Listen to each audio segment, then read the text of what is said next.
Para poder entender de mejor manera la fisiopatología de los signos clínicos que se observan en un paciente con alguna hepatopatía, lo mejor es usar un ejemplo práctico, ¿ya? Y para eso vamos a utilizar un caso extremo de hepatopatía que es la cirrosis hepática, ya que vamos a ver que es una condición patológica irreversible en la cual se manifiestan la mayoría de los signos clínicos que se asocian a las hepatopatías y que es muy interesante porque permite hacer un recorrido completo del efecto que tiene esta pérdida de tanto de funcionalidad como de estructura del hígado.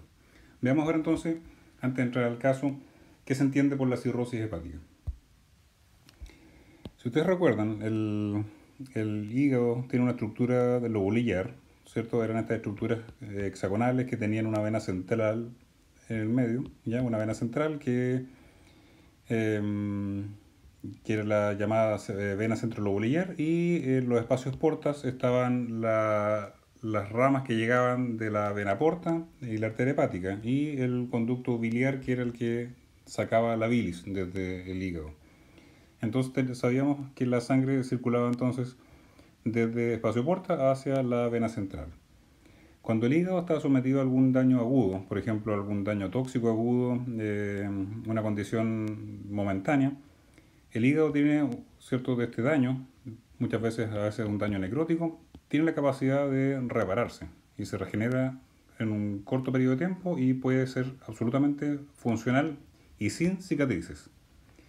Pero cuando esta condición aguda, esta lesión aguda, por ejemplo, imaginemos una hepatitis de origen tóxico. La mejor documentada es la hepatitis que se provoca por la intoxicación alcohólica, por ejemplo, o la de tipo farmacológica. Ya piensen en que para muchas especies el paracetamol, por ejemplo, es tóxico para el hígado.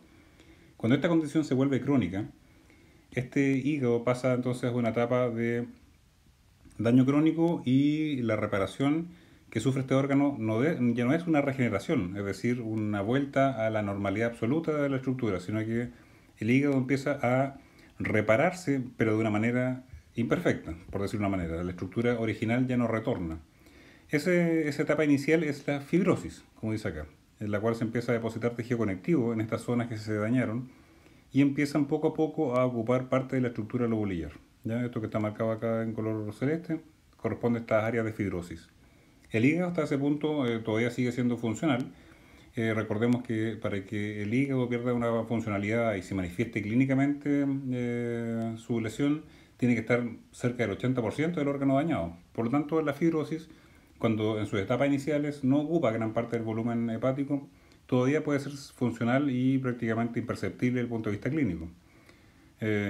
Pero sí podría ser detectado en una biopsia, ¿ya? Pero clínicamente, si está todo bien, muchas veces uno no es capaz de detectar que algo está dañando al hígado de manera crónica. Entonces este lobulillo hepático empieza poco a poco a distorsionarse por la fibrosis. Esta fibrosis, cuando se mantiene en el tiempo, supongamos que porque este animal sigue estando sometido a esta toxina, por ejemplo, pensemos en dosis baja de aflatoxina o ingesta de etanol de manera repetida en el tiempo, esta fibrosis empieza a agravarse, ¿ya? Terminando finalmente en una distorsión total de la estructura lobulillar, en la cual vamos a encontrar dos características muy importantes de la cirrosis, que empiezan a formarse estos nódulos de regeneración que tienen tamaño variable y fibrosis entre estos nódulos que van distorsionando completamente la estructura del lobulillo. Y ya nosotros no vamos a encontrar la estructura que conocíamos antes, de una estructura hexagonal, ¿cierto? Con una vena central y un espacio de porta, sino que ahora vemos estos nódulos de regeneración rodeados de tejido conectivo, y en esa etapa le llamamos cirrosis hepática, ¿ya? Entonces es una etapa terminal de una lesión hepática y por lo tanto acá vamos a tener alteraciones tanto de la función como de la estructura. Y es muy interesante analizarlo desde el punto de vista fisiopatológico. Macroscópicamente el hígado se ve de esta forma. El hígado, y esto es muy importante, se reduce de tamaño. Ya acá no tenemos hepatomegalia, sino que tenemos un órgano más pequeño. Empieza a reducirse su volumen. Y se notan estos nódulos de regeneración rodeados de tejido conectivo, una estructura muy sólida de un órgano que está cada vez menos funcional. La cirrosis hepática entonces es una condición patológica terminal e irreversible del hígado, que se caracteriza por los nódulos de regeneración y fibrosis severa. No hay una estructura lobulillar organizada, por lo tanto vamos a ver que muchos de los signos clínicos que vemos en un paciente con una condición tan grave como esta, muchos de ellos, de esos signos se explican por la alteración de la estructura y también de la función. Y aquí entonces está lo que les comentaba, que ocurre como secuela de patologías hepáticas crónicas como la toxicosis o procesos inflamatorios. Esta imagen que les comparto la envió hace muy poco un colega para que se hagan la idea de cómo se ve. Acá en este caso fue obtenida una fotografía de una cirugía. De hecho es un caso que desde hace menos de una semana, por lo tanto la biopsia está en procesamiento ahora. Porque entre los prediagnósticos también estaba la neoplasia. Pero acá vemos entonces esta estructura hepática totalmente alterada. Está lleno de estos nódulos de tamaño variable y el tamaño hepático reducido. Y pongan otra cosa, atención, aquí tenemos parte del estómago. Fíjense cómo están las venas de la superficie del estómago. ¿Ya? Vamos a conversar a continuación cuál es la explicación de estas venitas que estamos mostrando y cómo entonces nosotros lo vamos a visualizar en un paciente vivo, ¿cierto? Para poder entender la fisiopatología. Si nosotros hiciéramos un corte de esto y vemos cómo se ve la estructura, vamos a encontrar una cosa como esta. Si ustedes recuerdan y repasan sus cursos de histología, si ustedes se acuerdan de la clásica imagen del lobulillo, que era una estructura hexagonal, donde teníamos una vena central, ¿cierto? A ver, voy a rayarla acá encima.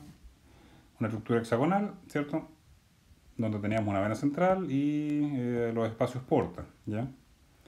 Los espacios portas que traían venas traían sangre de la vena porta y de la arteria hepática, y esa sangre fluía entonces por los sinusoides hacia la vena central, ¿ya? Esa es la estructura que ustedes conocían. Ahora, fíjense el estado de esta biopsia de un hígado cirrótico. A ver, vamos a revertir esta imagen. Y fíjense entonces la estructura. Acá no vemos un lobulillo, sino que vemos este nódulo. ¿Ya? Son nódulos de regeneración, pero es una regeneración imperfecta. Si ustedes se fijan acá y tratan de seguir un lobulillo, el lobulillo no sigue una dirección definida, sino que son prácticamente una formación vascular errática. No llegan a una vena central. Acá no vemos vena central. Y acá sería el equivalente a los espacios porta. Se fijan en esta parte acá donde tenemos mucho tejido conectivo. Y estas estructuras que se ven con un contenido amarillento son conductos biliares. Si ustedes recuerdan cuántos conductos biliares son normales en un lobulillo hepático, en cada espacio porta máximo 2 conductos biliares. Acá tenemos una gran cantidad de conductos biliares que se formaron, ¿ya? Si ustedes recuerdan, en su clase de segundo año cuando vimos alteraciones de crecimiento, este aumento de conductos biliares se llama hiperplasia de conductos biliares. Y es una forma que tiene en este caso el hígado de tratar de drenar la bilis, pero si ustedes se fijan, acá se ve contenido biliar. Por lo tanto, vamos a ver que uno de los signos clínicos que vamos a ver en este tipo de pacientes es la ictericia. Y vamos a discutir entonces qué tipo de ictericia es. Ya supondrán, ¿cierto?, que si es una falla en la salida de bilis desde los conductos biliares, en este caso hablaríamos de una ictericia de tipo post-hepático, ¿ya? Pero vamos a discutirlo un poquito más adelante. Entonces, esta es la estructura lobulillar alterada, gran cantidad de tejido conectivo y estos nódulos de regeneración. Esta imagen nos va a ayudar a interpretar el primero de los signos clínicos que vamos a conversar, que es el abultamiento abdominal, ¿ya? Así que vamos por partes. Acá tenemos entonces que, sabiendo que la funcionalidad hepática está severamente disminuida y es irreversible, y acá le agregaría que también la estructura hepática está severamente alterada, ¿qué signos clínicos entonces se espera observar en un paciente con cirrosis hepática? Tal como les dije al principio, un caso tan severo como esto es perfecto para poder entender la fisiopatología de los signos clínicos en un paciente hepatópata, porque acá ya ocurrió todo en el fondo, ¿cierto? Entonces se pueden ver todas las alteraciones del hígado, cómo se van manifestando en un paciente clínicamente. Y nos vamos a referir, para repasar un poco los videos anteriores, en el porqué de la distensión abdominal, el porqué de la ictericia, por qué en estos pacientes hay coagulopatías y por qué hay encefalopatía hepática. El ejercicio que vamos a hacer entonces a continuación les va a ayudar muchísimo a repasar funciones hepáticas, estructura hepática y a ir entendiendo más ir integrando con conocimientos que hemos adquirido durante estos años de una forma muy, muy completa, espero, ¿ya? Así que hagamos este recorrido que nos va a permitir entender la fisiopatología de estos signos clínicos.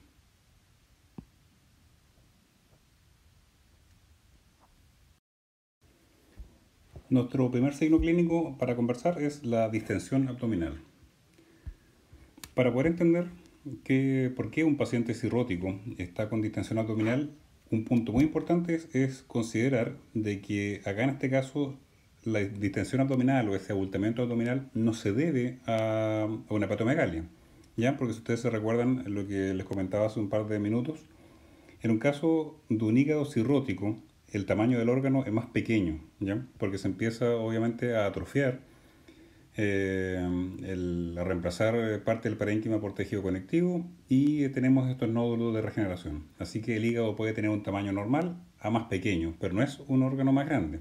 Por lo tanto, vamos a observar que este paciente tiene el abdomen más abultado y vamos a entender por qué. La clave de este abultamiento abdominal va a ser una alteración hemodinámica. Y para eso he utilizado este esquema que ustedes están viendo acá, donde corresponde a un hígado y parte del aparato digestivo de un humano, ¿ya? Porque acá el esquema me pareció más completo. Pero obviamente las otras especies es básicamente lo mismo. Entonces vamos a ver qué es necesario recordar del aparato circulatorio y qué nos permite explicar entonces este abultamiento abdominal en un paciente cirrótico. Si ustedes se fijan, acá si recuerdan, tenemos el hígado, ¿cierto? Que recibía una doble irrigación. Por una parte, tenemos acá la entrada de la vena porta y recordemos que es muy importante que la vena porta trae sangre, ¿cierto? De la vena mesentérica, que a su vez trae sangre o drena la sangre de todo lo que es el aparato digestivo, ¿cierto? Intestino grueso, delgado en este caso, de la vena gástrica, que trae sangre del estómago, ¿ya? Del vaso, y bueno, acá tenemos parte del aparato digestivo de la parte más terminal, incluyendo el recto, ¿ya?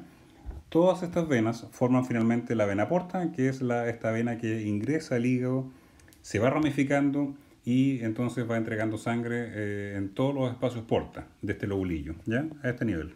Todos los espacios porta a este nivel y la sangre circula por los sinusoides hasta la vena central. Por otra parte, también tenemos que la vena hepática también lleva sangre, que no aparece acá en este esquema, porque no vamos a ver que no va a ser importante en esta explicación, pero sabemos que entonces recibe una doble irrigación. Por una parte, una irrigación venosa, que viene del aparato digestivo, incluyendo el vaso, y la arteria hepática, ¿ya? Ya, entonces si recordamos la estructura lobulillar, acá en este dibujo tenemos entonces que por un lado aquí está la versión normal de los lobulillos. Acá en este caso dibujé 3 lobulillos donde se marca la flecha roja en la dirección de la irrigación sanguínea que va por los sinusoides hepáticos desde los espacios porta hacia la zona más central. En el lado derecho tenemos entonces un dibujo de cómo sería el hígado cirrótico. En verde, ¿cierto?, es todo lo que es el tejido conectivo y los distintos nódulos que les contaba, nódulos de regeneración, que en realidad tienen hepatocitos, pero hepatocitos que prácticamente funcionan muy poco y al no estar la estructura lobulillar, la función prácticamente está alterada, especialmente todo lo que es la circulación sanguínea. Entonces imaginemos ahora qué ocurre en este hígado. Vamos a ver de nuevo el esquema que tenemos al lado izquierdo y, ¿cierto?, la sangre viene por la vena porta tratando de ingresar a un hígado que tiene totalmente su estructura lobulillar alterada. Por lo tanto, imagínense, aquí esta sangre va a tratar de llegar y ¿qué es lo que va a ocurrir? Se va a encontrar con una resistencia y la sangre tiende entonces a devolverse hacia la vena porta, ¿ya? En el caso de la arteria hepática, eso no causa mayor problema porque la sangre se distribuye a los demás órganos, ¿ya? Sigue irrigando, no es que sea cero, pero parte de la sangre se devuelve. Pero el efecto más importante va a ocurrir a nivel de la vena porta, que va a tratar de llegar al hígado, se va a encontrar con una resistencia, ¿cierto? Este parénquima alterado, con abundantes tromas fibroconectivos, ¿Y qué es lo que va a ocurrir en ese caso? ¿Ya? Si ustedes imaginan entonces qué ocurre cuando se acumulaba la sangre a nivel venoso, en este caso a nivel porta, lo que ocurre es que aumenta la presión de la vena porta. ¿Ya? Aumenta la presión de la vena porta porque se empieza a congestionar. Por congestión le vamos a colocar acá. ¿Ya? Se congestiona entonces la vena porta y aumenta la presión venosa. Por tanto, ¿cuál va a ser el efecto que va a tener esto? Que se van a congestionar los vasos sanguíneos de todo el aparato digestivo, de los que trataban de llevar su sangre hacia el hígado a través de la vena porta.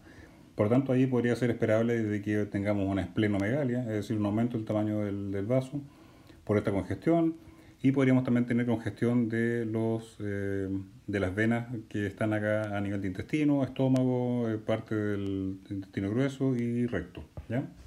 Pero veamos entonces cuál va a ser la consecuencia de este aumento de presión venosa porta, aparte de la congestión, es que va a haber una tendencia de los líquidos de salir hacia el espacio intersticial de estos órganos, y lo que va a ocurrir entonces es edema, ¿ya? Un edema. Y al haber edema en estos órganos se traduce en edema en la cavidad abdominal, que se llamaba ascitis, ¿ya? Va a ser la primera explicación de por qué en estos pacientes voy a tener un abultamiento abdominal por ascitis. ¿Por qué se produce la ascitis? Por el aumento de la presión venosa porta, una hipertensión portal. Ya aquí voy a anotar también el otro nombre que se llama hipertensión portal. Aumento de la presión venosa portal. No se olviden de este concepto porque lo vamos a revisar en algunos minutos, porque esta hipertensión portal también va a provocar otro tipo de adaptación, que es la formación de vasos sanguíneos nuevos que van a saltar el hígado de la vena porta se va a conectar con la circulación central. Así que eso lo vamos a ver en algunos minutos, ¿ya? Que también esa hipertensión portal tiene otras consecuencias. Esa entonces sería una causa de edema que causa abultamiento abdominal en estos pacientes. Ahora vamos a la funcionalidad hepática. Si tenemos estos hepatocitos que están en una estructura lobular alterada, ¿cierto? Los hepatocitos funcionan, ¿ya? Funcionan, pero en menor medida. Por lo tanto, es probable de que disminuya la síntesis de la albúmina. Y esa disminución de la síntesis de albúmina se traduce en una hipoproteinemia. ¿En qué se traduce la hipoproteinemia? En una disminución de la presión oncótica. ¿Ya? Disminución de la presión oncótica. ¿Cuál es la consecuencia que va a tener esta disminución de la presión oncótica? Ascitis, ¿ya? Edema. Y no solamente ascitis, sino que podría provocar un edema generalizado. Así que vamos a agregar también acá la posibilidad de que desarrolle anasarca. Ahora, la pregunta es, ¿esto ocurre simultáneamente? La respuesta es no. ¿Ya? El primer efecto va a ser el aumento de la presión portal, la hipertensión portal. Eso es lo primero que se manifiesta en estos pacientes. Por lo tanto, ese abultamiento abdominal se debe en mayor medida a esta hipertensión portal. Cuando ya el hígado está en un estado muy avanzado de deterioro, disminuye su capacidad de producir albúmina, y eso agrava más el cuadro de edema. Pero lo primero que ocurre es la hipertensión portal, y en etapas más avanzadas la disminución de la síntesis de albúmina. Ambas entonces van a contribuir a que se produzca edema, ¿ya? ¿Y eso cómo se ve clínicamente? Un paciente con el abdomen abultado, ¿ya? Esa entonces es la primera explicación de por qué estos pacientes tienen este abultamiento abdominal. Resumiendo entonces, no es por hepatomegalia, porque el hígado está todo lo contrario, más pequeño. El abultamiento abdominal se puede deber a esplenomegalia. Podría estar el vaso más aumentado por la congestión que se produce por esta congestión en la vena porta, y en mayor medida por el edema que se produce tanto por el aumento de la presión venosa porta, que congestiona este vaso y causa un aumento de la presión hidrostática, ¿ya? Y causando edema, y por otra parte la disminución de la síntesis de albúmina en etapas más avanzadas, que disminuye la presión oncótica y contribuye también entonces a que se produzca ascitis. ¿Ya? No se olviden que la hipertensión portal incrementa la presión venosa porta, ¿ya? La presión hidrostática. Esa sería entonces la explicación de este primer signo clínico, que es el abultamiento abdominal. Este signo es muy fácil de visualizar en pacientes humanos, que es la típica imagen, ¿cierto?, que a veces se caricaturiza del borrachín, ¿cierto?, del alcohólico crónico con su nariz de color rojo y tiene el abdomen dilatado. Entonces uno siempre lo asocia con que es un personaje bueno para los asados y que se alimenta mal de grasa, asado, ¿cierto? Y bueno para tomar. Pero en realidad, detrás de esa imagen bonachona, ¿cierto? Lo que tenemos detrás es una ascitis, ¿cierto? Por este problema que ocurre a nivel vascular, ¿ya? Entonces esta alteración hemodinámica y de la síntesis proteica es lo que va a explicar este primer signo clínico. El segundo signo clínico que vamos a discutir ahora es el referente a la alteración que se produce respecto a la síntesis y la circulación biliar en un paciente que está con cirrosis hepática. En el esquema que están viendo hacia la izquierda, está mostrando una sección del lobulillo para que de nuevo recordemos que acá tenemos la vena central, el espacio porta, ¿cierto? Y el espacio porta tenía sangre que llegaba de la vena porta, de la arteria hepática y había aquí un conducto biliar. Recordemos que el flujo biliar iba desde la zona más central del lobulillo hacia la zona porta, ¿ya? ¿Qué ocurre ahora en el paciente que está con cirrosis? Si ustedes recuerdan, en las imágenes que habíamos visto hace un par de minutos, teníamos una alteración muy importante del lobulillo. Por lo tanto, toda esta estructura lobulillar también toda esta estructura del flujo de la bilis se va alterando también. Y vamos a ver que también, como la funcionalidad hepática está tan deteriorada, también hay un problema en la síntesis de los componentes finales de la bilis. Acá tenemos una microfotografía de una biopsia de un paciente con cirrosis hepática. Acá tenemos parte del parénquima hepático, donde ustedes pueden observar los hepatocitos, ¿cierto? Acá tenemos los hepatocitos. Y si ustedes se fijan, los sinusoides están totalmente alterados en su forma, ¿ya? No son vasos sanguíneos que van de la zona porta hacia la zona central, sino que acá se dan cuenta que tiene una forma bastante variable, ¿ya? Y lo mismo ocurre con los canalículos biliares, también presentan alteraciones. Pero lo llamativo para poder entender este signo clínico es que si ustedes se fijan en los espacios portas hay una gran cantidad de conductos biliares nuevos, ¿ya? Si ustedes recuerdan, los conductos biliares son normales hasta 2 en un espacio porta. Acá tenemos una gran cantidad de nuevos conductos biliares y algunos de ellos con contenido biliar en su interior. Este aumento en el número de conductos biliares se llama hiperplasia de conductos biliares, que es una forma que tiene el hígado de alguna manera de tratar de compensar esta alteración estructural, tratando de generar más conductos biliares, pero que finalmente no son del todo funcionales, ¿ya? Y por eso que podemos ver este contenido biliar acá. En el paciente cirrótico tenemos ictericia. Ahora, ¿cuál es la explicación de esta ictericia? Para eso utilicemos un esquema similar al que vimos en el video anterior cuando hablamos específicamente de ictericia. Y si ustedes se acuerdan, ¿cierto?, que la bilis en su normalidad comenzaba su síntesis en la degradación de los glóbulos rojos en el vaso, ¿ya? Esto es un proceso normal. En el vaso, el sistema reticular endotelial, ¿cierto?, se encarga de fagocitar a los glóbulos rojos que están envejecidos. Este macrófago con el eritrocito divide hasta los componentes del glóbulo rojo en la porción de la proteína, que es la globina, y el grupo hemo, que está conformado por hierro y bilirrubina, empieza entonces a metabolizarse.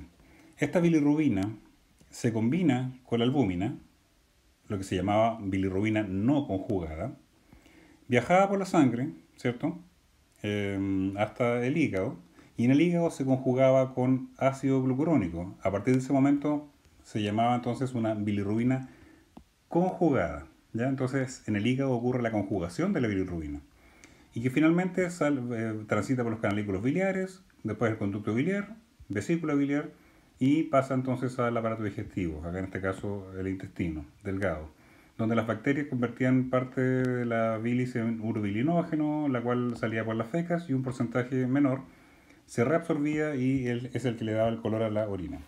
vimos que la ictericia, esta acumulación de pigmentos biliares en los tejidos conectivos, podía ocurrir por varios motivos. Había una ictericia que se llamaba ictericia prehepática, que era cuando aumentaba el metabolismo de los eritrocitos, por ejemplo, en el caso de una hemólisis, ¿ya? En que aumentaba la bilirrubina no conjugada y también la conjugada, porque en ese caso el hígado está metabolizando más bilirrubina y como estamos hablando hipotéticamente de un paciente que tiene el hígado en buenas condiciones, tenemos entonces una ictericia de tipo prehepático, ¿ya? Insisto entonces, cuando la cantidad de bilirrubina no conjugada aumenta en sangre, tenemos una ictericia de origen prehepático, ¿ya? Porque tenemos entonces un aumento de la hemólisis de los eritrocitos.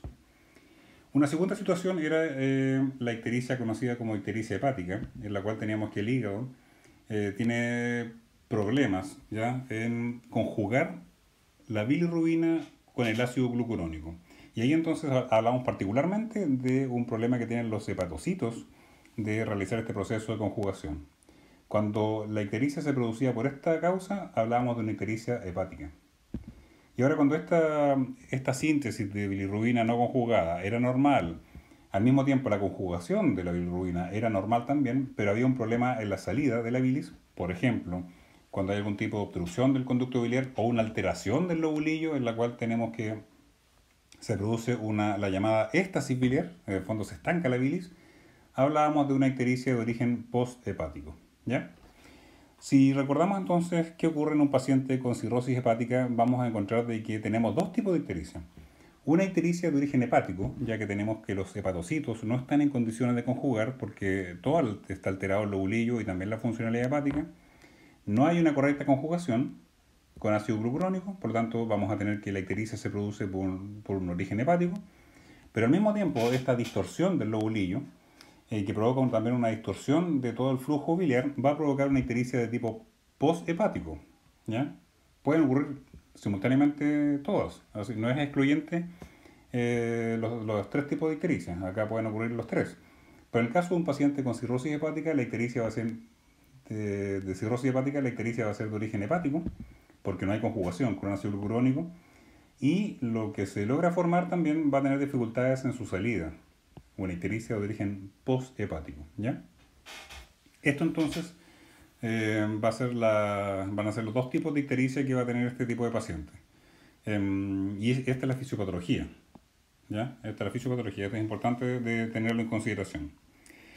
El tercer signo clínico que vamos a tener en este paciente es una coagulopatía. Y acá esta coagulopatía tiene relación con este fenómeno que estamos observando a este nivel, de que la bilis tiene un problema entonces también de salida hacia el aparato digestivo.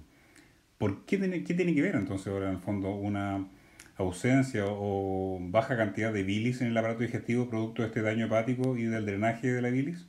¿Cuál es la relación entre eso y una alteración de la coagulación sanguínea? Ese es el siguiente signo clínico que vamos a conversar ahora, que es un aspecto muy interesante de cómo se va entonces alterando todo este proceso. El otro signo clínico que les había comentado era el de las coagulopatías, ¿ya? Ahí en la fotografía se ve a qué se refiere eso. Es una alteración de la coagulación sanguínea y en los pacientes se puede ver muchas veces en las mucosas, estas hemorragias petequiales o equimóticas, ¿ya? Ahora, ¿qué tiene que ver una alteración del hígado tan severo como la cirrosis? ¿De qué forma puede alterar la coagulación de la sangre? Y para eso vamos a utilizar el esquema que habíamos visto anteriormente, para poder entender el rol que tiene el hígado con los factores de la coagulación. Recordemos que, vamos a ir rayándole acá, tenemos en condiciones normales, el hígado produce bilis, ¿cierto? Que se deposita en la vesícula biliar, ¿ya? Hasta la vesícula biliar, y esa bilis a través desde el conducto biliar va llegando al intestino. Esta bilis en el intestino permite la emulsión de las grasas y por lo tanto la absorción de las grasas para ser utilizado en las distintas funciones fisiológicas, ¿ya? Eso ocurre de forma normal. Ahora, ¿qué ocurre en condiciones patológicas? Vamos a cambiar de color acá para que se note mejor, un color más hígado. En la cirrosis hepática teníamos entonces que el hígado estaba llena de estas estructuras nodulares, que eran estos nódulos de regeneración, más tejido conectivo entre medio que iba distorsionando completamente la función y la estructura hepática de una forma, ¿cierto?, irreversible, ¿ya? Esto alteraba, como vimos en las diapositivas anteriores, alteraba la síntesis de la bilis y por lo tanto este animal va a tener una muy pobre secreción de bilis hacia el sistema digestivo. ¿Qué ocurre en ese caso? Aquí vamos a volver a los colores anteriores. ¿Qué ocurre en ese caso? Si este animal tiene muy poca capacidad de absorber, de secretar, quiero decir, pigmentos biliares, va a tener una muy pobre absorción de las grasas. Por lo tanto, entonces acá voy a marcarlo en amarillo, disminuye la absorción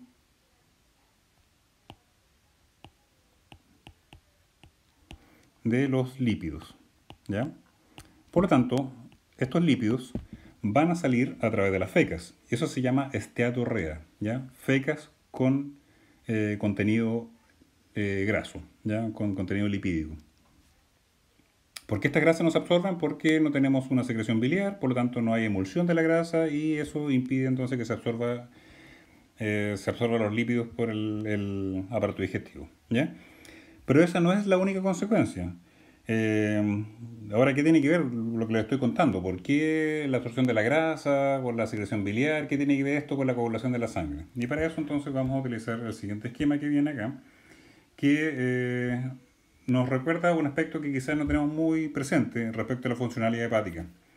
El hígado es un órgano que favorece, o en realidad es un órgano que realiza la síntesis de ciertos factores de la coagulación, ¿ya? Este órgano es el que produce los factores de la coagulación. ¿Cuáles son los factores de la coagulación que produce el hígado? Son 6. Acá tenemos el factor 2, 5, el 7, el 9 y el 10 y el 11, ¿ya? Son 6 factores. Ahí yo les contaba a algunos estudiantes que colocan de repente algunas formas de cómo acordarse de algunos contenidos y bueno, la palabra hígado tiene 6 letras y son 6 los factores de la coagulación, ¿ya? Ahora, acordarse de todo esto, de cuáles son, por ahora no es un detalle relevante. Pero por si acaso, uno dice cuántos factores de la coagulación produce el hígado, si se olvida, cuenta cuántas letras tiene la palabra hígado y son 6, ¿ya? Eso fue el dato rosa momentáneo. Estos factores de la coagulación para que se produzcan, y esto es muy importante, muy importante, para que estos factores de la coagulación se puedan sintetizar, dependen de la vitamina K. Aquí lo voy a marcar, vitamina K. Es decir, el hígado utiliza la vitamina K para sintetizar estos factores de la coagulación. ¿Ya? Súper importante. Los factores 2, 7, 9 y 10 se sintetizan en el hígado gracias a la participación de la vitamina K. ¿De dónde viene la vitamina K? La vitamina K viene de la dieta, ¿ya? Es decir, nosotros tenemos en el intestino vitamina K, que lo producen incluso las bacterias de la flora, ¿ya? Acá tenemos la vitamina K. Pero si ustedes se acuerdan, la vitamina K es una vitamina que es liposoluble, ¿ya? La vitamina K entonces es liposoluble. Por lo tanto, para que yo absorba vitamina K, necesito que sea emulsionada por la bilis. Por lo tanto, si yo tengo un paciente en la cual estoy produciendo una muy baja cantidad de bilis, también voy a estar absorbiendo muy poca cantidad de vitamina K. Y si tengo muy poca vitamina K, el hígado va a tener entonces dificultades para producir esos factores de la coagulación. ¿Cuál va a ser la consecuencia? Van a bajar los factores de la coagulación y por lo tanto se va a producir entonces esta coagulopatía, ¿ya? Un paciente entonces que va a tener dificultades para la coagulación de su sangre. Esa entonces es la explicación, la fisiopatología de por qué un paciente con hepatopatía tiene problemas en la coagulación sanguínea, ¿ya? Este signo es muy interesante porque relaciona todo lo que es la alteración de la síntesis de la bilis, y también la secreción de la bilis, cómo esto afecta la emulsión de las grasas, se produce esteatorrea y al mismo tiempo se dificulta la absorción de vitamina K y eso se conduce a una coagulopatía, ¿ya? Así que esto es muy interesante de cómo se relacionan todos estos fenómenos. Ese es entonces otro signo clínico. Ya vamos con tres. Un paciente con abultamiento abdominal, no porque el hígado esté más grande, sino que todo lo contrario, el hígado está más pequeño. Pero a pesar de eso, el paciente tiene un abultamiento del abdomen. ¿A qué se debía eso? A la hipertensión portal y al edema, ¿ya? Ascitis. ¿Por qué? Por la hipoproteinemia, una disminución de la síntesis de albúmina por parte de este hígado cirrótico y disminuye la presión oncótica y esto conduce a ascitis. El otro signo clínico era la ictericia. Ya vimos que en un paciente cirrótico teníamos ictericias de tipo hepático y de tipo posthepático. ¿Ya? Había alteración tanto de la síntesis de bilis como de su salida hacia el conducto biliar. Esta dificultad en el drenaje y la síntesis biliar lleva, ¿cierto?, a que este paciente tenga una dificultad en la absorción de lípidos.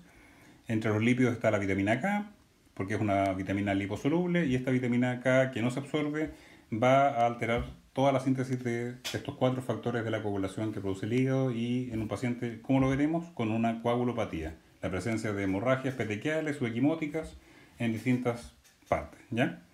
Ahora vamos a discutir otro de los signos clínicos que tiene que ver con esta alteración vascular. Esto también es muy interesante porque va relacionando toda esta alteración vascular que se produce en el hígado y cómo altera la funcionalidad del sistema nervioso. Veamos cómo ocurre esto. Bueno, el cuarto signo clínico que habíamos conversado en los videos anteriores era el de la encefalopatía hepática. Ahora esta imagen que ustedes están viendo acá ya la habíamos revisado, pero lo vamos a repasar. En el lado izquierdo tenemos la situación normal.